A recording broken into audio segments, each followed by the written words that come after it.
He was a pillar of the community. Yet Dr. Harold Frederick Shipman began killing his patients in his mid-20s and evaded detection for over 27 years. He murdered over 250. He said, well, how bad would you like it to be? The only way she's going out of here is by funeral directors. In the small Lancashire town of Hyde, no one was left untouched by his evil. And they would be charging him with my mum's murder.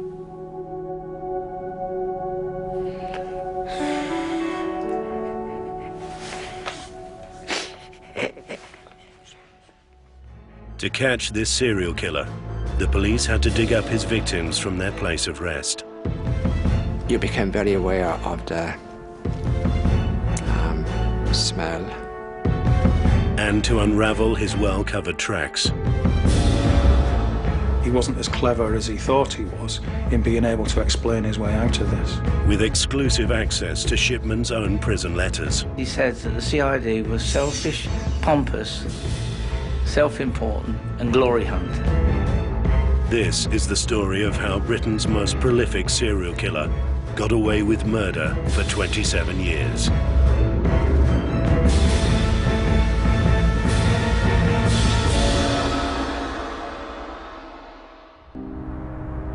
Harold Shipman's patients adored him and they trusted him implicitly. But he betrayed that trust by killing them. Predatory, I think, is the best way to describe him. He was preying on some of the most vulnerable people in society. Shipman joined the Donnybrook practice in Hyde, Greater Manchester, in 1977. He inherited a patient list in the thousands and soon gained the utmost respect from the community. Oh, they all thought he was a wonderful doctor. Everybody seemed to think he was wonderful. He came across as a very caring person. He always had a smile and a laugh and a joke with people. He'd turn out any time of the day or night. He was always there. His patients were very loyal. I remember one of my current partners now, before he joined us, did a locum at his practice when he was away.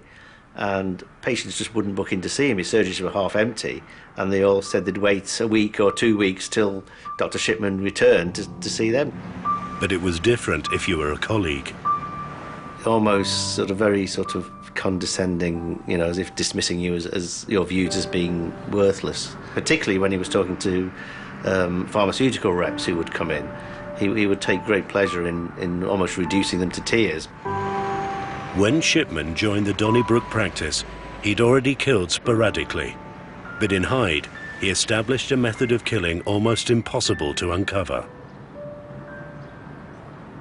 He selected people who were vulnerable in the community, and it tended to be people who were living alone. His preferred method was to inject them at their homes with diamorphine he'd obtained by falsifying prescriptions. But he also concocted a scam in Hyde involving patients who had been genuinely prescribed the drug. He would also make out a prescription for somebody who actually did need the morphine. But he would make out the prescription for more than they actually needed. So he would collect more from the pharmacy and then go and deliver it at their home, but only deliver part of it, and he would steal the rest. Shipman always signed his victims' death certificates, backdated their medical records, and had them cremated to destroy any evidence of morphine poisoning.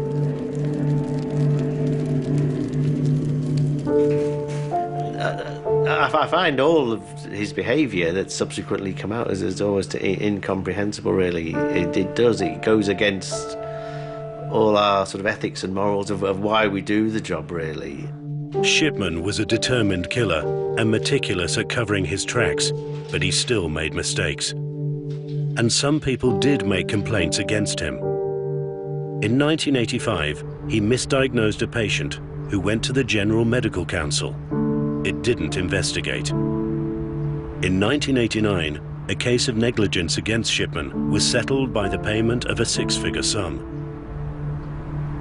In the 80s, no single agency had responsibility for identifying and recording these complaints. This worked to keep him in his job, but not to protect his patients. And in his time at the Donnybrook, he murdered 28 of his patients, often killing several neighbours in the one area. He killed 12 in the same tower block, Chartist House. 9 of Shipman's victims came from Garden Street. And Ogden Court also gave up 9 of his residents to Shipman's evil. There were occasions, in actual fact, when he was disturbed. And when these people walked in on him, and they tended to be friends or relatives who were visiting, he would come up with an excuse while he was there, that they'd rang his surgery, that they'd been feeling unwell. 1990 was a momentous year. His partners at the Donnybrook practice had a proposal to put to Shipman. I think he had certain views as to how the practice should be run, and they didn't. And he felt that his best interests were being on his own. The partners wanted closer cooperation. Everything would be computerized, including the drug stocks. So Shipman decided to leave, claiming he'd been headhunted by other practices. In reality, he was planning to set up on his own in Hyde and take his patients with him. He left them with a lot of financial commitments, which he managed to get out of. And the new partners coming in to replace him were quite unhappy about that. On the 7th of October 1992, Shipman held a grand opening at his new premises, the surgery at 21 Market Street. He was pictured by local press with his youngest and oldest patients. He now had everything he'd ever wanted. His own practice, his own patient list, a loving family, and the freedom to kill whoever he chose, even inside his own consulting rooms. I could still see her lying there in her clothes she had on, and I gave her a kiss, and I didn't really want to leave her. It's weird.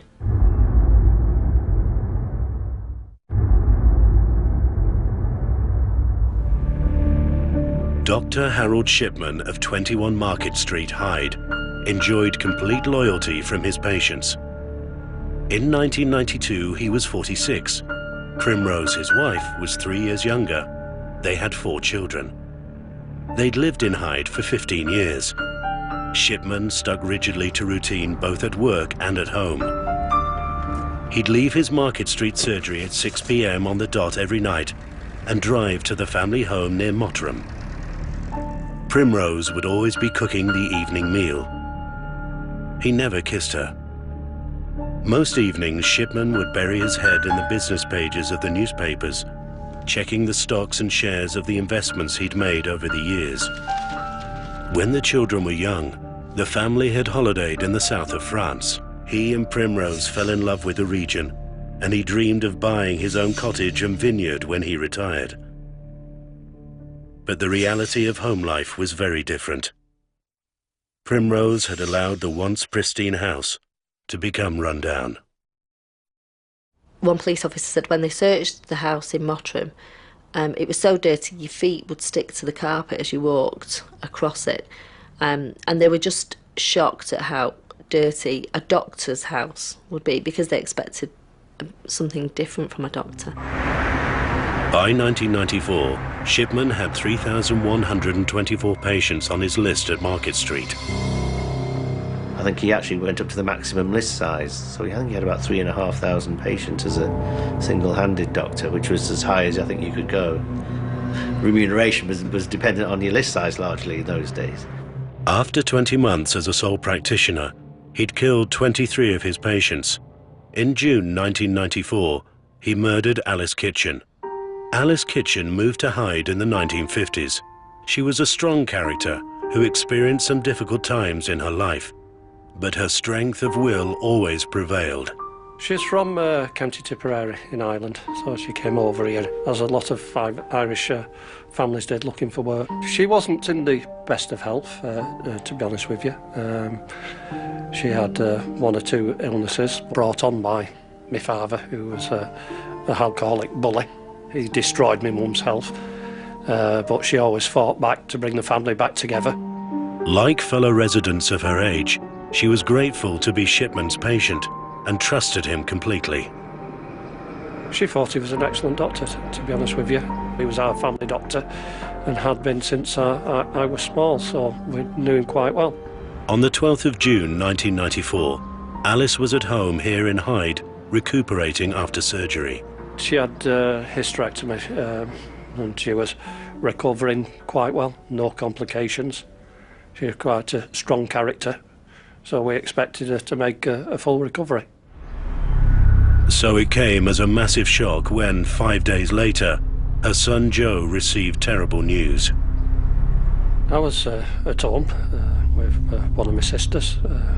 Was having tea together when one of my brothers phoned me to say, "You need to come home, it's my mother." Well, I could tell in his voice, something had happened. On arriving at his mother's house, Joe's worst fears were confirmed. When we got there, so when we saw my mother, she was obviously dead. She was sat in the settee, just tilted to one side slightly.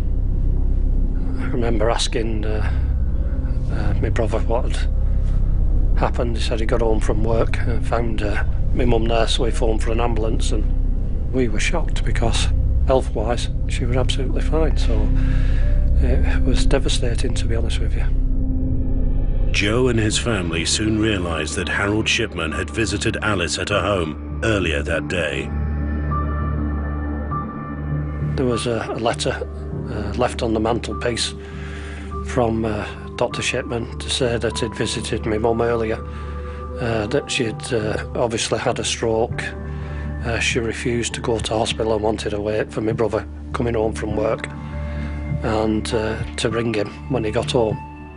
Joe's brother called Shipman as requested, and it wasn't long before he arrived on the scene. He explained that he'd visited Alice that day after she called him to say she felt unwell. When Joe confronted him about the note, Shipman became guarded. I can remember being annoyed at the time, thinking he hadn't done anything. He should have made her go to hospital. I can remember asking him why he didn't insist. I was thinking if she went, she would have still been with us. In a state of shock, Joe's family prepared for Alice's funeral and burial, despite Shipman's suggestions otherwise. He did suggest us having my mum cremated, and we said no, definitely not, because my mum's a Catholic and we wanted her, buried, and that's what she would want. So that's what we decided that we'd do. We got together a bit later on in the evening to celebrate my mum's life. The Kitchen family remained suspicious, but trusted their doctor as most people would. In killing Alice Kitchen, Shipman had intensified his behaviour. Until now, he'd always stayed with his victims to make sure they died. With Alice, he injected her, then left. Shipman was becoming overconfident, almost flagrant with his killing. The following year, he killed 30 of his patients, and he matched that number in '96.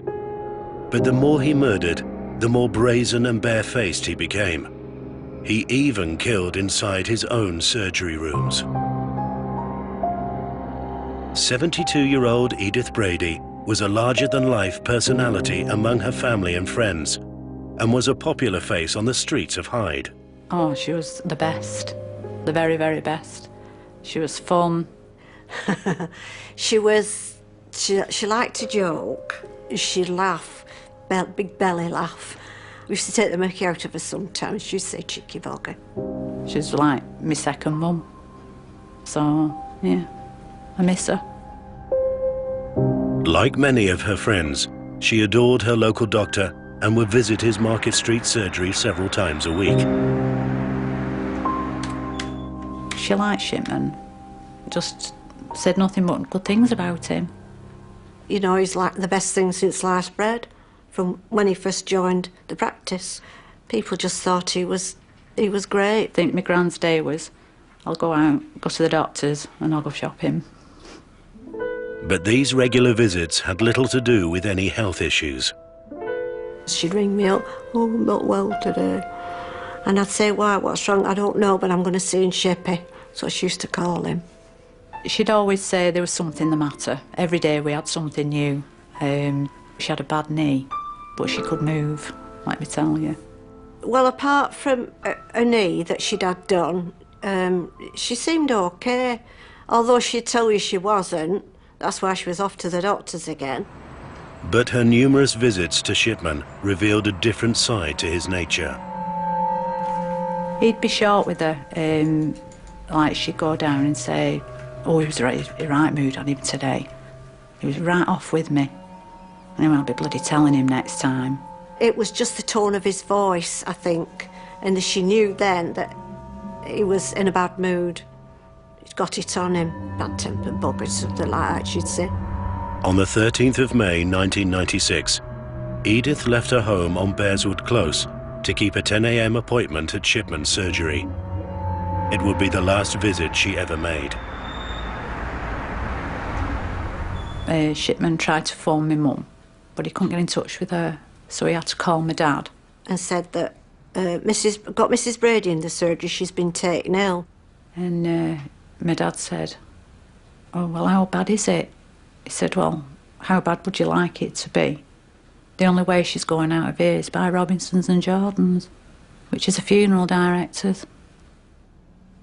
How cold is that? My God, what an awful thing to say. My mother and father came to my house. I just got back from shopping with my little girl. And my mum said,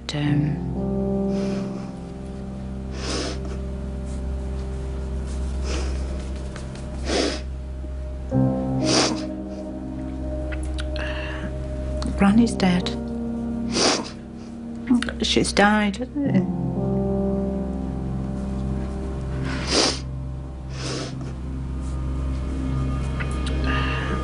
I didn't believe it, and I was angry.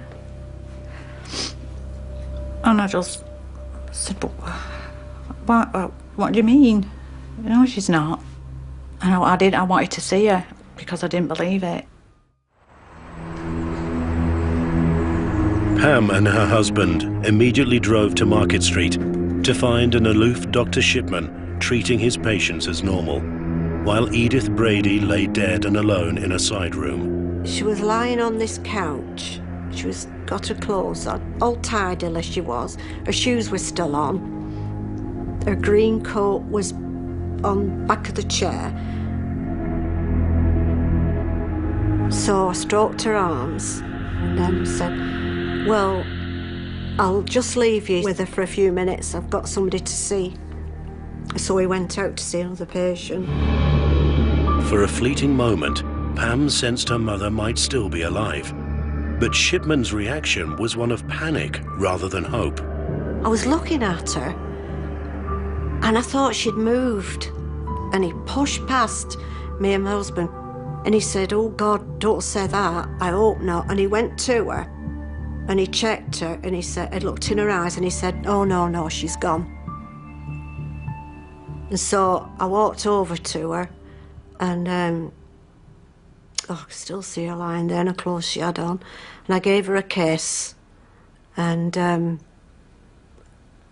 didn't really want to leave her, it's weird. While he was a GP in Hyde, Shipman killed 6 times inside his surgery, but no one raised the alarm.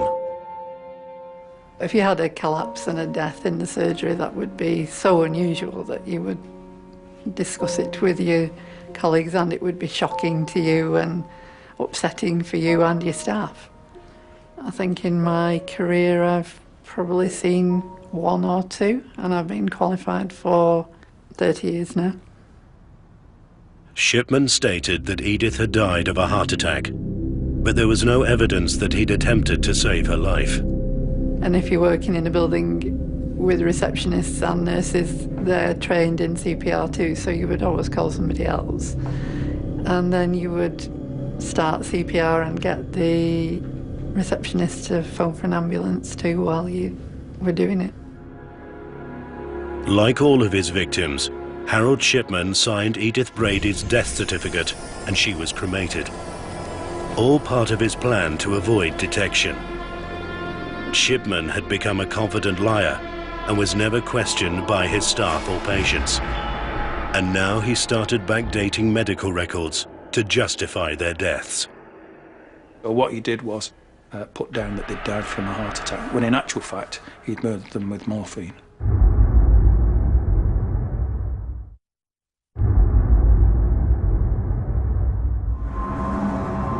Since he set up his own practice in Market Street, Hyde in October 1992, Harold Shipman had efficiently and ruthlessly killed dozens of his patients. In many cases, Shipman killed more than one member of a family. In 1978, Shipman murdered Sarah Marsland and was almost caught red-handed by her daughter, Irene Chapman. 20 years later, it was Irene's turn. I got a phone call from my wife to say that Irene had been found dead in Clarendon Road, in her house in Clarendon Road. She just said, they've just found Auntie Irene dead. She's had an heart attack and died. When Roy went to his aunt's house, he got a further surprise. I knocked on the door. Primrose, Harold Shipman's wife, opened the door and led me through to where Auntie Irene was sat on the settee in the lounge. I was very surprised to see Primrose there, but I didn't expect her to be there at all. I expected Mr. Shipman to be there. In 30 years of practice here and abroad, I've never visited a patient at home and found them dead at home. And that would be a sudden death, and you would have to call the ambulance and certainly have to call the police if it was an unexpected death. Primrose told Roy that her husband would be back soon with his aunt's medical notes. After Shipman got there, asked for the post-mortem, and he said, no, we don't need the post-mortem. I've got her medical notes here. Showed me her medical notes, which he just held in his hand and waved them in front of me, and then said, you can see what's happened, it's smoke inhalation. She must have smoked 40 cigarettes. She's admitted 40 cigarettes a day. Irene's handbag was found stuffed down the side of the sofa. 2 gold rings were later found to be missing. And in keeping with his other victims, Shipman had Irene's body cremated. But by now, the local undertakers in Hyde had started to notice the high number of deaths. They contacted the doctors from the Brook surgery across the road from Shipman's, who countersigned the majority of his cremation forms. So I went to the undertakers one day to view a body that was one of Dr. Shipman's former patients, and the undertaker said to me, I'm glad it's you, Dr. Booth, because I wanted to speak to you.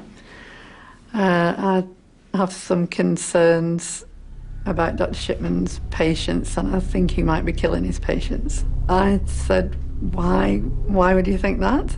The undertaker said, well, when we go to collect the bodies, they're not lying in their nightclothes in bed like most doctors' patients are if they've died at home. They're usually sitting in a chair with their normal clothes on.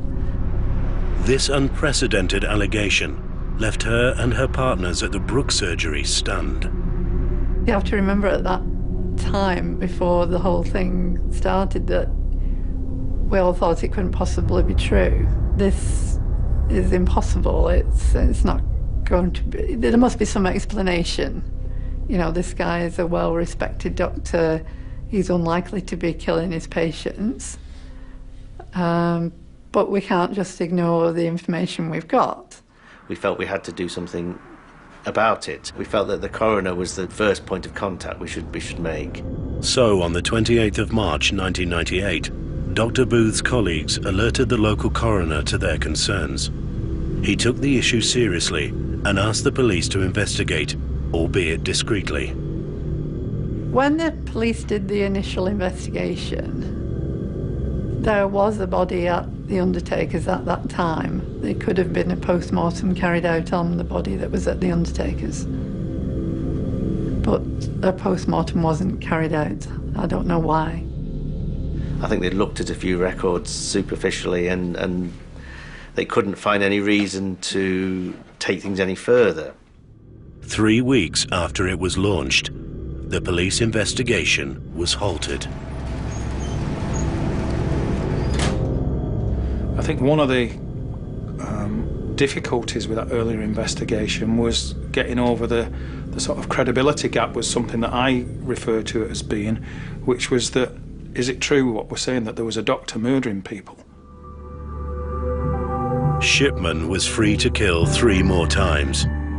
Winifred Mellor was murdered in May. A devout Catholic, she was bound to be buried, never cremated. The following month, Joan Mellier, another Catholic, was killed and was buried by her family. Shipman was taking a huge risk. Until now, he'd managed to cover his tracks by cremating many of his victims. Now the evidence of his murders lay 6 feet underground, waiting to be discovered. His last victim was Kathleen Grundy. She wasn't Catholic, but had always demanded she be buried. Her murder would be Shipman's undoing. I was just at work as normal, and then I had a telephone call from the police saying that my mother had died.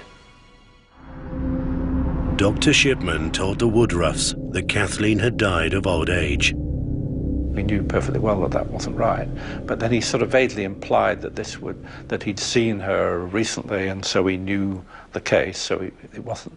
And he was basically trying to say that he was going to avoid a post-mortem because that would be unpleasant for us. So the Woodruffs buried Kathleen Grundy in her local cemetery to mourn her passing. But 3 weeks later, they were called by solicitors in Hyde, who told them they'd been sent Kathleen's will. The fact that it left all of the estate to Shipman, which, I mean, if you'd known Kathleen in a relationship to us, to the family, that would have been extraordinarily unlikely. The Woodruffs were convinced the will was a forgery and went straight to the police. Fraud, especially where you've got a forged will involved, the only way that could ever be executed is if the person dies. It was enough for detectives to undertake a rare operation, the exhumation of a body. In the early hours of the 1st of September 1998, exactly 1 month after the funeral of Kathleen Grundy, a tent was erected to cover her grave in Hyde's small cemetery. It's a strange feeling to be at an exhumation. Yes, you are detached, but yes, at the end of the day, you're still a human being, and you still are conscious of what you're doing, and try to do it as sympathetically as possible. I think we were both actually positive about the exhumation, despite the fact that it was going to be very unpleasant. Because the police had explained to us, hadn't they, that they were going to do. And, yeah. And hopefully find something in some toxicology tests. On the same day that Kathleen Grundy's body was exhumed, police simultaneously raided both the home and the surgery of Dr. Harold Shipman. Shipman was at the surgery when the police arrived. He volunteered an old manual portable typewriter that was in one of his cupboards. He suggested that the typewriter was something that had been borrowed on a number of occasions by Kathleen Grundy. What he couldn't explain was when it was that she'd actually returned it, if that was true. At the Shipman family home, police found a hoard of jewelry, rings and brooches, and they made a more telling discovery. We recovered some ointments and drugs, and which subsequently we actually found some diamorphine in there, ampules of diamorphine. Detectives also found a box and a carrier bag in the garage.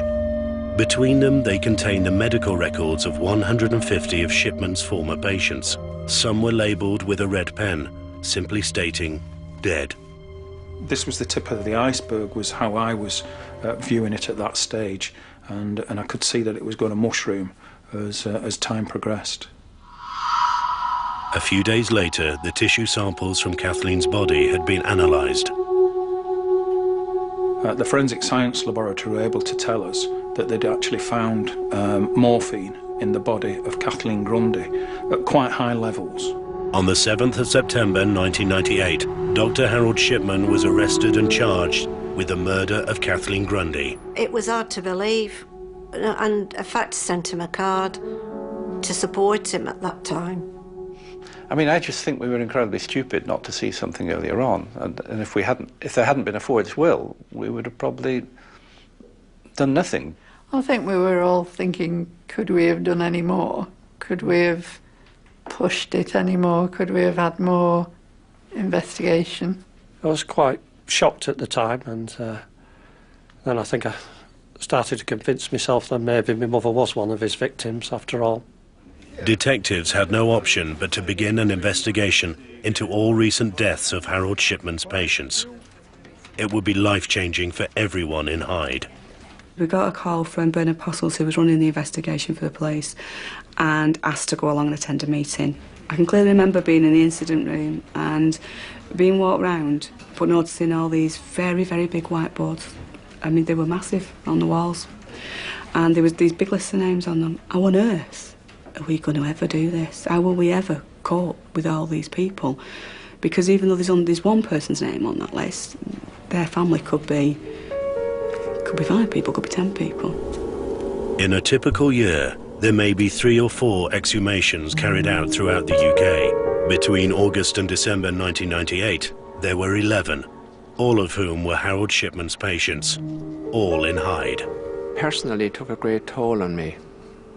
I would describe it as being the worst time in my life.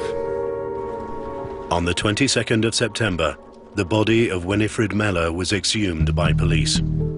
Off the top of my head, I attended about 7 or 8. After a while, I got more used to going to the cemetery at 3 o'clock, 4 o'clock in the morning. To be in the cemetery at 4 o'clock on a cold winter dark morning, it got right through your bones. It was very, very unpleasant because as the remains were exhumed, you became very aware of the smell. In all, 9 bodies were exhumed from cemeteries all around Hyde. Tissue samples were sent to toxicology labs for analysis, and the bodies reburied. One of them was Alice Kitchen. I was hoping that she died of natural causes and that she wasn't murdered. The other thing was, I was thinking, well, have we disturbed her for nothing? They said they'd found morphine in my mum's body, and they would be charging him with my mum's murder.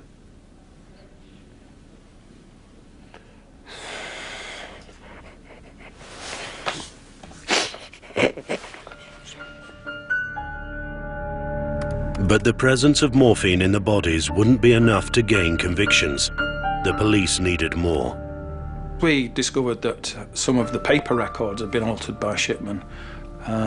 I suspected that some of the computer records that he kept at the surgery may also have been altered.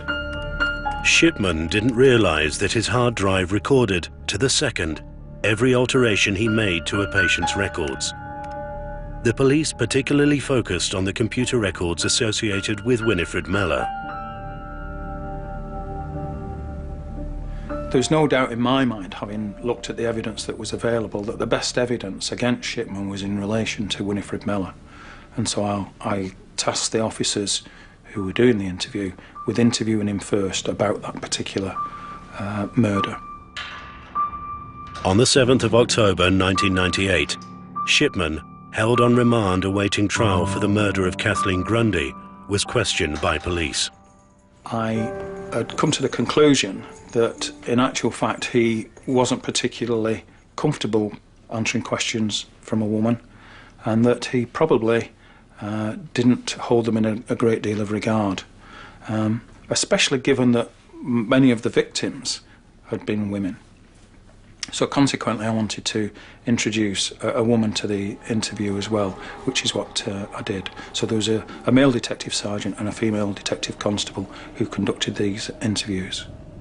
The detective's strategy was to get Shipman to clearly admit he had sole control over the entering up of patients' records on his computer. The original police recordings reveal how they achieved that objective. You told us you went back to Mrs. Miller's home when you found her dead at roughly 6:15, I believe it was. Where's the record of that? I went back. You mean I went for the first time to see her dead? So, on this case, as well as making a written record, on the front of your manila folder you've also put computer entries. Yes. When were those notes made? So I would have been made the next day. Hence the 12th of the 5th, 98, the final entry says see you note 9. Now, because I corrected the date for death when the machine entered up the date that I entered the entry, which was 12th. So you've corrected that With to the 11th? Yes. To say that she died on the 11th, but the machine records the entry as on the 12th. And then what they actually presented him with was the evidence from the experts who had examined the computer to show that in actual fact that entry had not been made on the day that he said it had been done. I'm now showing you, I'll put it in the middle of the room because your solicitor can examine it as well then. It's an exhibit, JFA 42.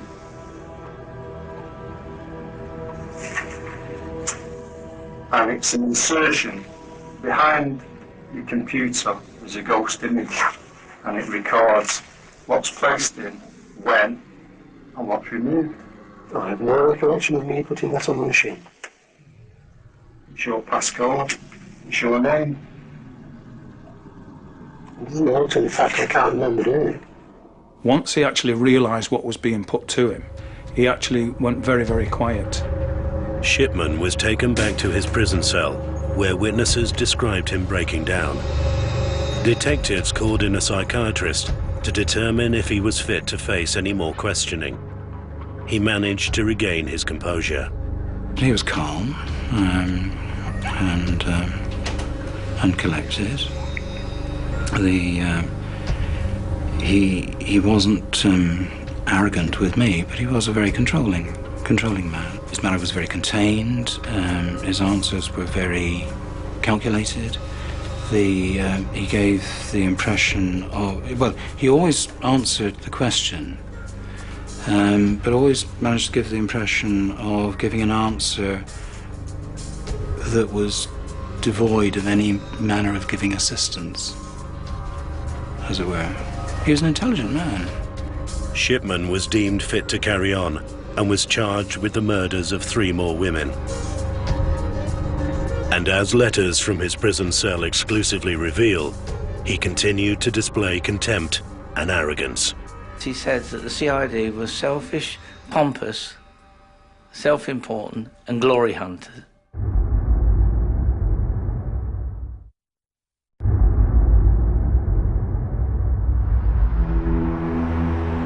Dr. Harold Shipman was charged with the murder of 15 women on the 22nd of February, 1999. We certainly didn't have any reason at all to believe that any of these charges against him had any truth in them. His trial wouldn't start for 8 months, and while held on remand in Strangeways prison, he wrote dozens of letters to the late wife of a Hyde shopkeeper. She was one of lots of people who thought that he was innocent, so she wrote several letters to him which he replied to. Shipman started his first 3 weeks in prison with an arrogant and unrepentant tone. Today I had a psychiatrist visit, lots of verbal sparring, but he's coming again, Monday all day.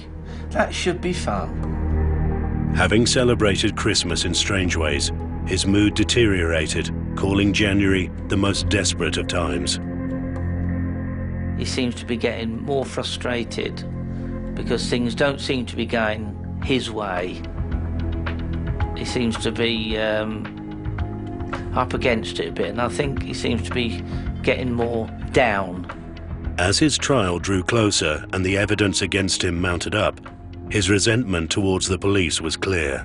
He said that the CID was selfish, pompous, self-important and glory hunted.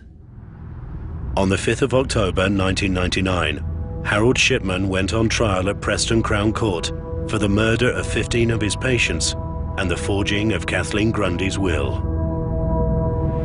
The journey by police van from Strangeways Prison in Manchester to Preston Crown Court will become very familiar to Dr. Harold Shipman over the coming months. There was a certain amount of satisfaction from people that Shipman had actually been brought to book. The trial lasted just 3 months, and on the 31st of January 2000, Harold Shipman was found guilty of all charges. I think it was mixed emotions. It was, again, satisfaction that he'd been convicted and been convicted of every one of the counts in the indictment. But by the same token, that was tinged with the sadness of realising just what that meant. The judge read out the names of individually of each of the 15 victims who he'd been convicted of. And it was gut-wrenching, you know, the sound was dreadful. I've never heard that sound in my life. The reaction in the courtroom when the verdict was delivered the more significant reactions came from the families who were in the public gallery, filling the public gallery, and I suppose in the form of gasps about what was being said. But it was like a real feeling of, oh my God, you know, we've had justice at last. Relatives of Harold Shipman's victims left court tonight knowing that one of the most dangerous men seen in Britain during the last century had been permanently removed from society. Sadly, nothing that's happened here, nor can happen in the future, can bring back my mum and all the other victims. Shipman was jailed for life, but still refused to admit his crimes. This is where he's obviously got the verdict. It's 6 weeks past that, and he's mentioning now that he's got to make an appeal within 4 weeks.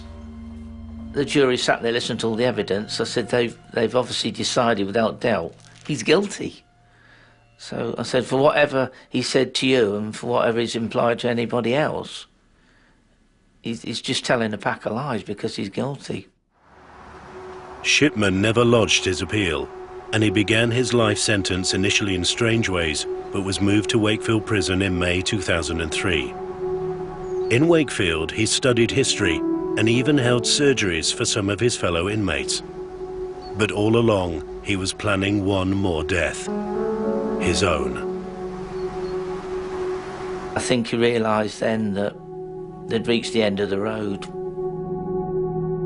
On the 13th of January 2004, just before 6 a.m., almost 4 years after his conviction, Shipman tied his torn bedsheets together into a basic noose, placed it round his neck, tied the other end to the cell window bars, and hanged himself.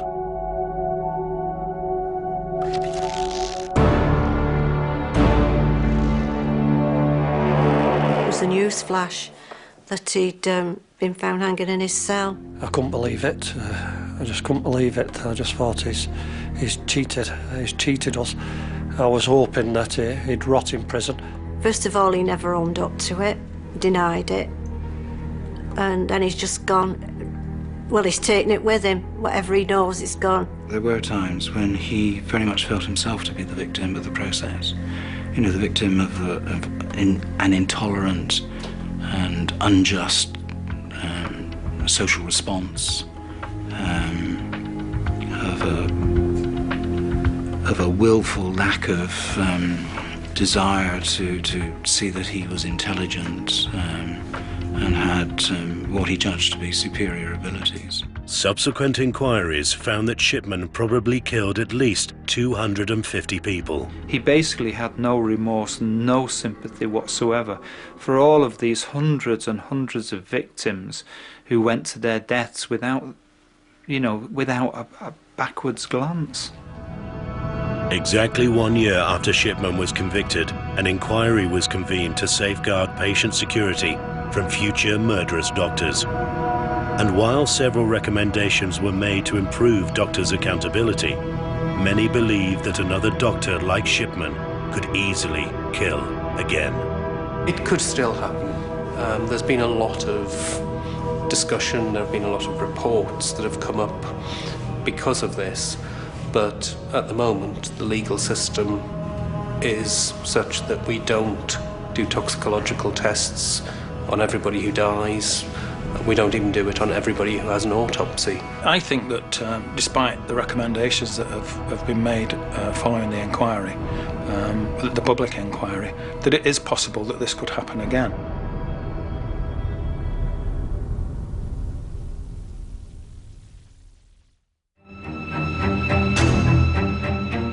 The new season of NCIS continues tomorrow at 9. Next up, Person of Interest.